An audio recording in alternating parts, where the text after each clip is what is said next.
Welcome to Without Bias. Apia, the go-to insurance for retirees. Call 135050. Get set, go.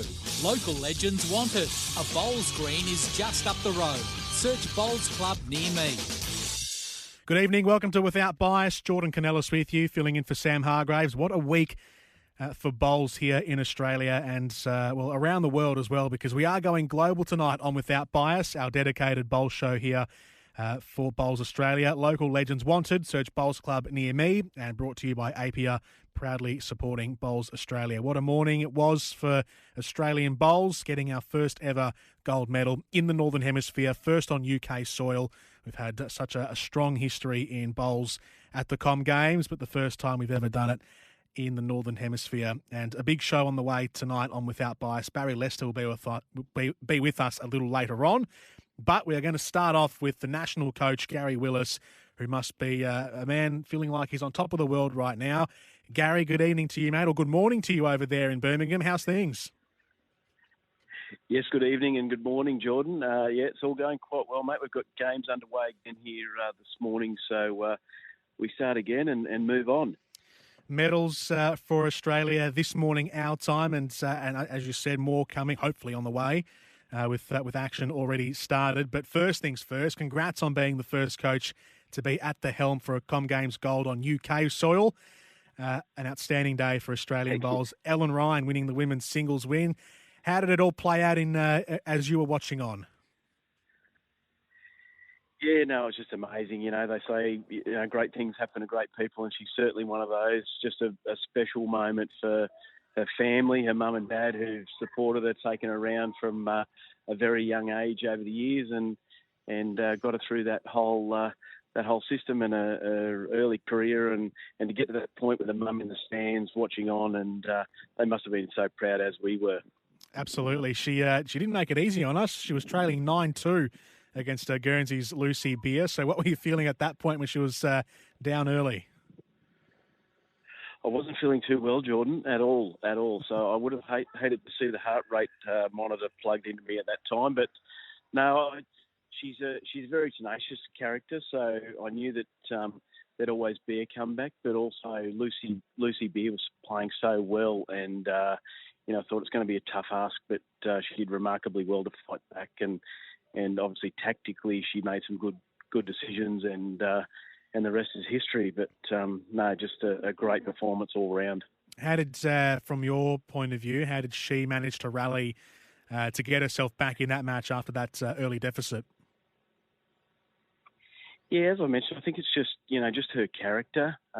She's obviously got a really, really solid technique, which puts her in good stead, and just that will to win, and a big ticker, as they say. She's a very motivated and very determined sort of person. So you always know she's got it in her, and she's always going to come back no matter what the situation. So as nervous as I was, and as nervous as the rest of us were, it was just one of those moments where you thought it would happen at some stage. It's just a matter of whether it was too far. So she did really well. Yeah. Tell us about her journey to becoming our sole singles representative at the Comm Games this year, and where she's had to come from to do it.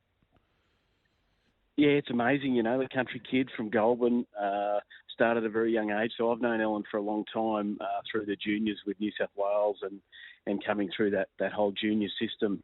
And she's never been any different. She's never changed, as a person. She's just always been that same country kid to me. And there was one stage there I put my head in my hands before the last bowl was played, or what turned out to be the last bowl, and remembered back to a time I took her over to Samoa for the Commonwealth Youth Games back in 2015, and on that tour she actually got hold of my shoes and tied them to the ceiling fan, and I thought of that moment, and I just thought of that country kid, and loves a laugh and loves a bit of fun, but she's a fierce competitor, and it was just remarkable to watch. For those who might be a little uninitiated on lawn bowls, and maybe the Comm Games is their first real exposure to the sport, your role as the coach. So firstly, I'm curious, how much contact are you allowed with the athlete during competition? Yeah, so in this instance, Karen Murphy. So everybody knows Karen Murphy, probably the most famous female lawn bowler, particularly in Australia. She was her ringside coach for that match, and they've known each other for a long time too. Karen's been a long-term mentor of Ellen's, and she just worked so well on the ringside with Ellen. When you're in possession of the mat, so the coach can approach at any time while the possession of the mat is yours, and they work really well together. Good planning and good preparation. And they've got really good communication with each other, and Ellen goes to Kaz a lot, and it worked really well yesterday. It's worked really well throughout this event, actually. They've come together and combined amazingly well, obviously, with Kaz's history and how well she's done over the years. It's sort of contributed to that win dramatically, you know. So, yeah, hats off to both of those people working so well together. And then outside of competition, your role as the national coach, what sort of involvement do you have in all the different singles and pairs and triples, all the different teams that are involved with the Jackaroos? Yeah, so generally my contact with those is more a management type arrangement now. There's not as much coaching on the green as what there used to be. I work a lot with, or currently at Comm Games, I'm ringside with the men's team, but we mix and match. So we've also got Andy Thompson and Ellen Faulkner over here working ringside with our para teams and our women's team. So we're really well covered and absolutely blessed by the staff we have. And, you know, I think the win and everything behind the scenes that's gone on that's contributed to Ellen's success. And also, you know, there are other successes with our men's triples as well yesterday, and we've got more to come. But, you know, there's a huge network of staff behind the scenes, a couple we've left at home. Sam Cox, our wellbeing manager, Kath Greenslade, our team manager. We've got a couple of selectors sitting there, very nervous selectors sitting at home too. Mm-hmm. Dave Stockham and Therese Hastings that have done a wonderful job behind the scenes that has made us or let this happen, which has been just amazing. Such a good support staff. The triples, as you mentioned, the men's triples, Barrie Lester, Carl Healy and Ben Twist got through most of their matches pretty comfortably. There was one game in the group stage against Jersey where they just got over the line 15-14. But then the final earlier this morning against England, it was a silver medal that the Aussies brought home, losing 14-12 against the English. But still, how proud are you of the three blokes that were able to do it for Australia? Oh, it's just amazing, Jordan, how well they fought. You know, they had a bad start. We made a couple of tactical decisions, got them back into the match. But when you put it into perspective, you know, we talk a lot about the fact that there's only 150 male cap players in Bowls Australia's history. That's to receive their Australian cap. And then when you take that down a little bit further, the ones that have represented at Commonwealth Games level, that's even less. And to come away with a silver medal against England on their home soil is just a remarkable effort, and to put themselves in a position to win that match from where they were, it's just absolutely tremendous. So, yeah, hats off to those guys. They did really, really well. We're all very, very proud of them. So, another great effort there, yeah. Yeah, and that deficit was huge too. They were 12-1 down and then went on an absolute tear to get it to 12-all. What was the key to that turnaround? Oh, I think we just made a couple of little tactical changes that sort of worked for us. Like we changed hands and went with their hand, and we also just changed the length a little bit, which sort of got us back into the match and just flipped the switch a little bit for our guys. Got a couple back into the momentum and the swing of things and just changed the game and gave them a chance to actually snatch that win, and just wasn't to be. So they did really well, Jordan. Yeah. Very proud. A lot more action on the way as well. So we've still got the men's singles, Aaron Wilson. We've got the fours as well for the men's. We've got the pairs and the triples for the women's as well, and the paras too. What's on the green at the moment? Because I can hear a bit in the background. Yeah, so we've got our women's triples and pairs happening at the moment. We've obviously got our men's para pairs gold medal match this afternoon against Scotland. So our paras are going really, really well, and it's great to see. You know, the first women's para pairs event will happen during this Comm Games, and our women are in that final as well, also day after tomorrow. So lots to look forward to. Obviously, all of the open disciplines go reverse now, so they switch around. But yeah, we've still got obviously the current gold medalist Aaron Wilson defending his title, and lots of exciting matches to happen yet, and still a couple of medals on the way, guaranteed in the bag. We've just got to find out what colour they may be if they can put their games together and come out and hopefully get across the line with those ones would be great too. So. Gary, the experience overall, you got there a bit early to acclimatise to the conditions, to the greens as well, but just in general, the environment, the spirit, how's the experience been in Birmingham so far? Yeah, it's always tough. Like we've got 24 people on tour. We've been over here. We arrived on the 10th of July.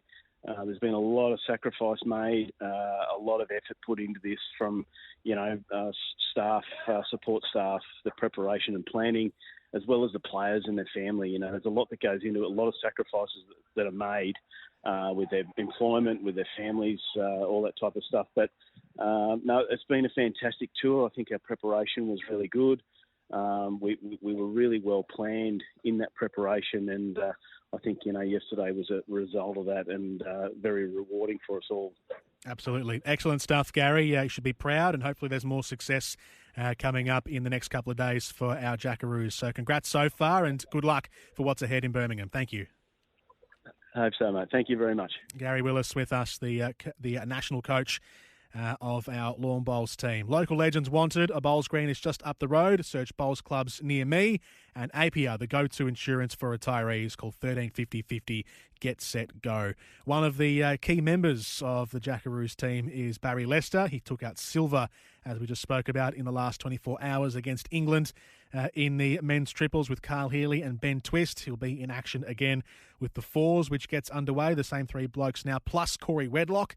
That's the fours team. They've got Niue, Canada and Northern Ireland in their group phase. And they hopefully should be able to navigate the group phase well and get into the knockouts again. So Barrie Lester will be with us on the other side of this on Without Bias. Jordan Canellis with you. Barrie Lester up next. This is Without Bias. APIA, the go-to insurance for retirees. Call 135050. Get set, go. Local legends wanted. A bowls green is just up the road. Search bowls club near me. Without Bias, our dedicated bowls show here on SEN. Local legends wanted. Search bowls clubs near me. And brought to you by APIA, proudly supporting Bowls Australia. We spoke to Gary Willis before about the gold medal from earlier this morning. Ellen Ryan taking out the gold in the women's singles. And in the men's triples, we had a silver medal involving Barrie Lester, who is our next guest here on Without Bias. He took home the silver medal with Carl Healy and Ben Twist losing to England in the final, but it was a stirring comeback to get themselves back in the match. And Barrie is with us here. Thanks to Right at Home, the official naming rights partner of the Australian Jackaroos. Evening from our time, morning to you, Barrie. How's things? Yeah, good, Jordan. I was just going to say, good morning and good evening. Thanks for having me on the show. Congratulations on getting the silver medal in the men's triples at the Comm Games, medaling at a third Games now. Has it sunk in that you've taken, or you will take home another medal? Well, yesterday it was just a phenomenal experience from the point of view, you're playing on English soil in front of a huge English crowd against England, and we set our sights on making the final, and it just all came around so quickly. Over 3 days, our discipline ran for, and we found ourselves on the big stage. It was definitely like a Coliseum experience. The crowd, I must admit, were fantastic. They really did applaud both Australian and England bowls, and it was just a phenomenal experience. And to do it with two debutants in Ben Twist and Carl Healy, I'm so proud of how they played. And we didn't get off to a great start, but we fought back to really push them and put ourselves in a position to win the gold, and just didn't get there. How do you process winning a silver medal in a sport like yours, or any team sport really, that has a final match and the winner takes gold, the runner-up gets the silver? So you end up losing the contest, but you win a silver medal, and a medal is still nothing to be sneezed at, particularly at the pinnacle of lawn bowls. So how do you sort of process it? Because there should be pride. You deserve to be proud, but obviously in the immediate moment, I imagine that there would have been a bit of deflation because you lost the final. Yeah, there's a little bit of deflation at the start in terms of, after the final bowls played. Straight away, the right etiquette thing to do is just to congratulate your opponent, of course, and I know the opposition pretty well, so end of the day, if we can't win, it's good to see people that have worked hard over the years to do well. Jamie Chesney, the skipper, has been a friend of mine for good on plus 15 years. So putting our ambitions and achievements aside, it's good to see good people win. But then, you reflect and you just walk away going, we got to the pointy end, and and that's starting from a decent-sized field and best in the world. We've got right to the pointy end, and we're only 1 or 2 bowls away from actually getting the ultimate glory. So you just got to reflect and be proud on your achievements. And as I said, making that far is hard enough in itself. But we felt in terms of our preparation and the way we trained, we gave ourselves every chance. It was an incredible comeback because you were down 12-1 early and then levelled the match at 12 apiece, which was just insane how you were able to bring it all back. You mentioned, though, during the match, you never really noticed the 12-1 scoreline and you just focused on the job. How did that dynamic go with you and the other lads? Did Ben and Carl know what the score was? Yeah, for me as a lead, I've got a couple of really important roles, rolling the jack to a certain length to try and work in our favour versus the opposition, in which we concentrated a lot on after the slow start. They were playing a shorter length end, and we went long, and then I think we maybe won about 7 or 8 ends in a row going long. And for me, the process of doing my role really didn't involve looking or knowing what the score was. I just went out there and did my role, and if we could do it well, that the score would take care of itself. So when it went from 12-1 to all of a sudden 12-all, I wasn't surprised because I knew within myself and my 2 teammates, if we did our job and did it well, we could claw the score back. Yourself, Carl Healy and Ben Twist, you gel so well as a trio. How proud are you of them to see them on their first ever podium at a Comm Games? To stand by those 2 legends, on that podium was just an amazing experience. I could just sort of feel the emotion coming out of them, standing on the dais with them. So, it gives you goosebumps just thinking that only yesterday, you got to stand on the dais and have that experience, and to do it with 2 debutants. Much deserved players to get that experience, and I'm proud that they got that experience. They've worked hard over the years to get there, and full credit to them. And I've seen them come up through the years, being a bit older than them, right up from sort of junior days through to now, and they're much deserved players. And with our next event starting later today, I'm hoping we can go one further and get back on the podium. Absolutely, yeah. More action on the way today in the fours with Carl, Ben and Corey Wedlock joins you now. How excited are you to get back out there? Very excited. Yeah, it's one thing about the Commonwealth Games, especially with the 2 discipline process. It's whatever the result of the first week is, you've got a second bite at the cherry, as they say. So, yeah, we'll get together. We've just been chatting this morning about how we're going to attack the day, and it's just bringing the energy and starting with that blank canvas and going again. We've got a great opportunity to join, to have Corey join us, and he's a phenomenal player, and we want to have him sharing what we've just experienced, and that's standing up there on the dais in front of a crowd and a nation that we know back home is very proud of our achievements and right behind us. If anyone flicks on tonight and has a look at the men's fours, they'll notice that all you boys have dyed your hair blonde. Tell us why that's been done. Yeah, well, pre without bias and pre sort of lawn bowls getting a lot of airtime on TV the last sort of 10 years with things like the BPL and the Australian Open stuff. Back in probably the 90s, lawn bowls probably didn't get the all the sort of TV time as much as other sports. So in '94, they went and dyed their hair to create a little bit of noise, and they went and won gold in Canada. And then Mark Jacobson and Brett Dupre in '98 dyed their hair again and won gold. And we sort of tried to do the same in 2006, and the boys won some gold there in the men's triple. So we thought, why not? Let's bring back the tradition. So it's another games where we've dyed the hair. It was one in, all in. A couple were sort of, not sure about it, but it's a couple of dodgy haircuts there for sure. But, we just thought we'll keep the tradition alive, and it's good to just create a little bit of noise. And, yes, we want our bowlers to do a bit of all the talking, but why not jazz it up with a bit of hair colour as well? And just a quick one before we let you go, Barry, a quick word on Ellen Ryan and her historic day winning gold. Yeah, I watched her interview this morning with Bowls Australia. I must admit, I had to grab the tissues to wipe the tears. Just so proud of her. A country girl, worked hard on her game, and from the outside looking in perspective, there's probably a lot of stuff that isn't seen or heard. But just sharing the hallways with her in the village here, and just seeing before she went out and played her first game the other day. Just the emotion on her face and in her voice to know that she's going out as a singles player for Australia to try and create history, and she did it. And yesterday when she came over to us in the crowd, and we pulled her up and dragged her into the crowd with us, and just to share in the experience with her and be so proud of her achievements. Ellen Ryan, what a freak show. Her nickname's Flash, and we're just so super proud of her, and it's set a really good, I guess, tone through our lawn bowls team to try and go out there and match what she's achieved. What a superstar, Ellen Ryan. Excellent stuff, Barry. Congrats on the silver. Hopefully there's more success on the way for you guys in the fours. So good luck, and go out and get them today. Thank you, mate. Yeah, we'll be trying. Thanks to everyone back in Australia for your support. Thank you. Barrie Lester with us from Birmingham, just after winning his silver medal, and the fours on the way later tonight, as I said, thanks to the right care right at home. This has been Without Bias. Local legends wanted. A Bowls Green is just up the road. Search bowls clubs near me. And for APO, the go-to insurance for retirees. Call 13 50 50. Get set, go. So there's still plenty more bowls action from Birmingham on the way. Aaron Wilson in the singles.